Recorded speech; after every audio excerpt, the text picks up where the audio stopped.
Hi, here we are, live on ClickOrlando.com. I'm morning anchor Kirstin O'Connor here with our News 6 legal analyst, Rick Jancha, joining me again. Good morning. Thank you so much for coming out. You're welcome. So we are heading into day 5, I believe, Yes. of jury selection for the Noor Salman trial here in Orlando at the federal courthouse. And Rick Jancha is a federal courthouse expert. You have spent many years in the Orlando federal courthouse. So we're talking with you about the developments. I know one of the big things that we were talking about this morning on the morning news was the fact that they are more than halfway to their goal of selecting 30. Is that right? Or 60 rather. Correct, yes. So we're over 30, getting closer to that 60 number. We're getting about 10 to a dozen a day, it seems like. Yeah, they should have the original pool that they need for individual board hour, I'd say, by Monday. Okay, so we're getting closer and closer.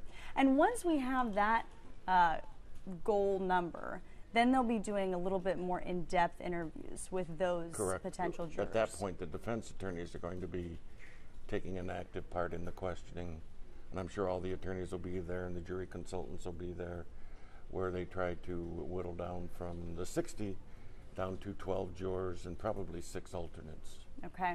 But there'll be a lot more individualized questioning about background experience. Right now they're just hitting, are you biased or prejudiced, so you can't serve on the jury, or do you have physical problems or time constraints? But it'll start to get down to the real down and dirty, if you will, in jury selection. And I know that a lot of the potential jurors have pretty close connections to Pulse victims. Yes. And that's one of the questions that a lot of our viewers had was, how are they staying in this pool? How are they sticking around? But it's because they're going to have a second round. Yes. And they have what's called peremptory challenges, where the defense or the prosecution can just excuse a juror with no reason, except it can't be based on race or religion. It's got to be a neutral reason. But they can just say, I don't like this juror, I don't like this juror, and exclude them. So I'm sure that's what the defense is probably going to do, is use some of their peremptory challenges to get rid of some of those people that have connections, like the doctor that treated some of the victims, and people that have connections with it. Yeah. You spoke of the doctor. Were there any other potential jurors that we've gotten a little profile of that have stuck out in your mind as ones we may hear about more in the future? Well, there's the one juror that said she went to the memorials and did that type of thing. I'm sure they're going to get into that more, because that shows a leaning towards the victims, more so than being neutral. So it's going to be very interesting how they weed all of this out, and what the makeup of the jury is, how many men, how many women, how many people from the local area, how many from the outlying counties. Right. And there have been some that are from the local area. Yes, quite a few, actually. So we've talked a little bit about the potential jury pool. What else has been released? I mean, just before we started live here. Yeah, there's recently the defense filed what's called a motion to preclude the prosecutor from making certain arguments during opening statement, which really is a motion in limine, which should have been filed months ago. The footnote dropped by the defense was that we know it's out of time for a motion in limine, but this is based on the government's trial brief. They're arguing, what they're trying to do is to take things that were said by Noor Salman in her confession and limit the prosecutor in opening statement from talking about certain things, like going to Walmart to purchase ammunition, driving around Pulse, that her husband, Umar Mateen, was at home and searched the website for Pulse, because the defense claims, based on forensic analysis of the computers, cell phone data, that he did not search from the home or any other equipment there, and that based on her cell phone and his cell phone, they never were near Pulse. So they're trying to prove that Noor Salman was never near Pulse and didn't do that drive-by that she already confessed to doing. So what they're trying to do is negate, I guess maybe set up the false confession argument, and try to contradict it. But it's going to be very interesting how the judge handles that, because If he just flat out denies it as being untimely, that creates an appellate issue for Ms. Salman on ineffective assistance of counsel. If he has a full-blown hearing, that could delay, because he's going to have to give the time for the government to brief it, because the parties right now are in the trial, and so they're focused on that. They're focused on jury selection. Most likely, what I would anticipate on my reading of the motion is that the judge will probably rule that this is not proper for a motion in limine. The government can make arguments based on the evidence they have, which is her confession. And the defense can make arguments that, well, her confession's false because the forensic evidence, according to their expert, doesn't match up with what she said. So I imagine the motion will be denied. Just the question is, at one point will it be denied? So it was sort of entered late, and why would they do this? Just because I know they just released information about the evidence of Mateen being near Disney Springs and being near Eve nightclub. They just released that recently. Are they trying to add to that? Well, accepting the statements in their motion, they say it's based on the government's brief. You can accept that for what it's worth. Maybe they didn't think of it at the time for the motions in limine, now thought of it and said, oh gosh, we should have done this.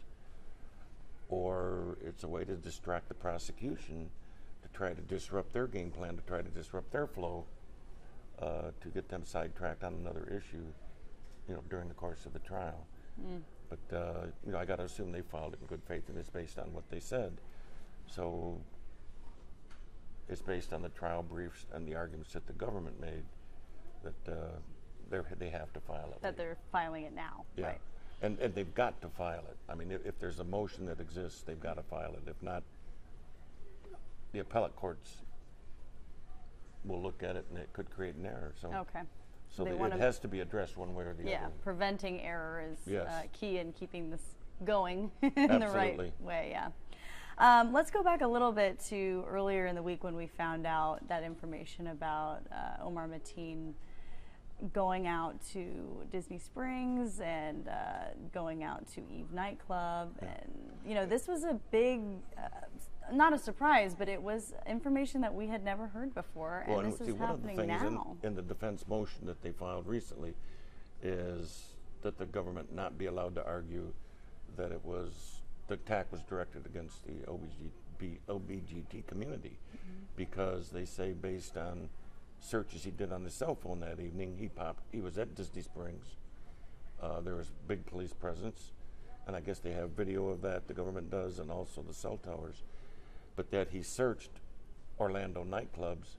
The first one to pop up was Eve, the second one was Pulse.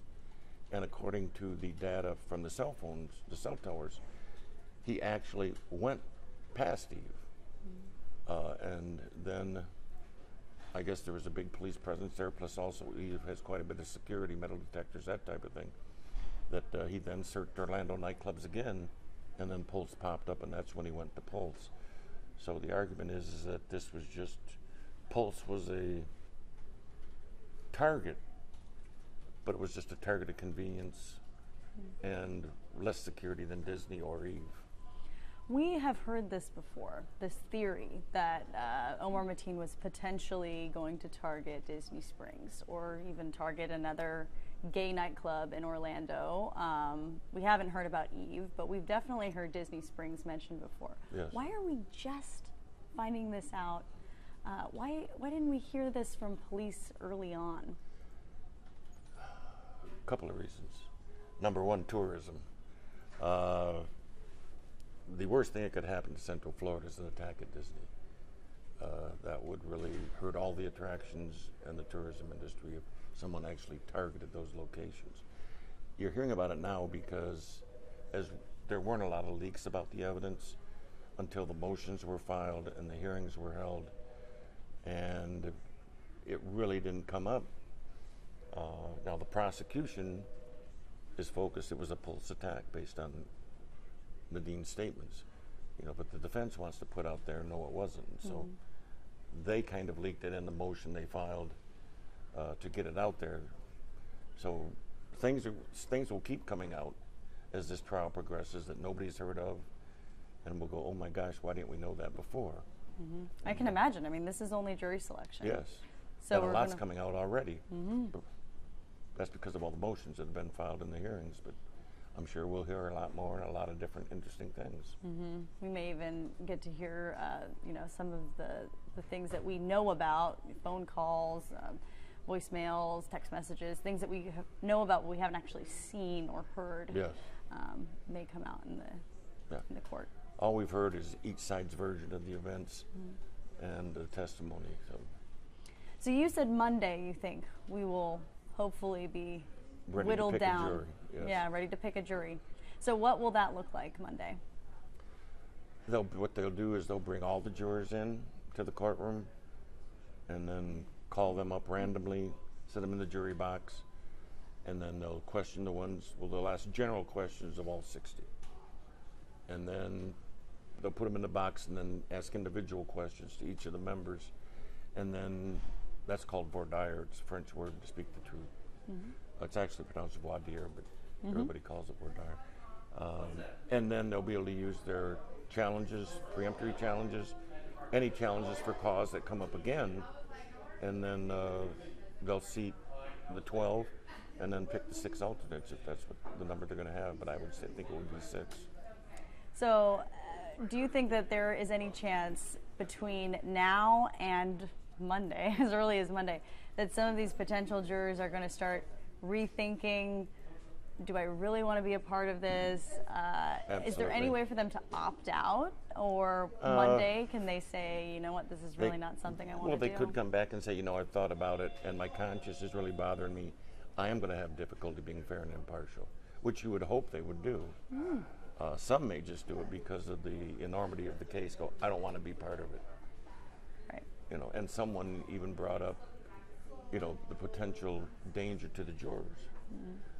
If this is an ISIS case and if there is a guilty verdict, how do they maintain their anonymity against possible retaliation? Or if it's a not guilty verdict, how do they protect themselves from, public outrage or... Yeah, I know that was a huge concern. Yes. We've been talking about that for the last 24 hours or so, that some of the potential jurors have said that out loud, that they are worried about their identities being leaked, or they don't want to be doing interviews. And we talked on Monday about how there could be some stealth jurors, some people who are looking for that 15 minutes of fame. But what you're really hoping for are the ones who don't want it, who are just trying to be there to be fair and balanced. Absolutely. And those are the ones who want their identity protected. But you've always got to be worried about stealth jurors. It's just those are jurors that want to get on there because they have an agenda, either for one side or the next, pro prosecution, pro defense, or they just want to be part of a big event and be part of all the excitement, if you will. And then after that, do TV interviews and maybe write a book on it, whatever. Like we've seen with the Zimmerman case or Casey Correct. Anthony. Yeah, of course. It's definitely something that I'm sure both sides are looking out for during this jury selection process. Another thing I know you mentioned previously, we're kind of hopping around here, was the fact that motion, when we learned about Disney Springs and the other areas that Mateen drove around on the night of June 12th, we are finding out that this could help prove that this was not an LGBT targeted attack. Correct. How does that change the whole case? How does that change the magnitude of this federal court case? It doesn't really change the case. It would change some of the emotions and some of the outrage. I mean, it's still the nightclub that he hit was LGBT nightclub. And so there's still going to be the concerns and, the problems over that. But since they weren't specifically targeted as a group, hopefully, that will alleviate some of the concerns of some of the people in the community. And then it will just switch the focus to be totally being terrorism. Yeah. Just an terrorism, ISIS-related. Just a random ISIS attack. As opposed to one As that opposed was to a more of a targeted. hate crime. Yes. Right. It takes the hate crime aspect out of it. Out of it completely. I wonder if it would change the witnesses or the people that we would be hearing from during this trial. No, I don't think it'll change it at all. Because sexual preferences are going to be, they won't be allowed to even ask that on the witness stand, of a witness. And any of the eyewitness victims are there no matter what. I mean, they were there, they were part of the event, and they saw it. Law enforcement has no effect on whatsoever. So it's not going to change the proof at trial. It'll change some of the arguments and some of the emotional aspects of the trial. But it won't change the length or not at all. The possible consequences for Noor Salman. No, it's just straight. It's not a hate crime that's charged. It's aiding and abetting, providing resources to ISIS. Still killing. Yeah, and killing 49 people, which, the deaths are what causes the life sentence. Right. Okay, so we have a lot to look at and continue following for the duration of the week and then into next week. We want to thank our legal analyst, Rick Jancha, here with us at News 6, and we will have another one of these updates coming up for you. We have a live update from the courthouse at noon, on News 6 at noon, and then we have another one of our sit-downs at 12:30. So we will continue to update you on clickorlando.com and our News 6 Pulse Trial Twitter.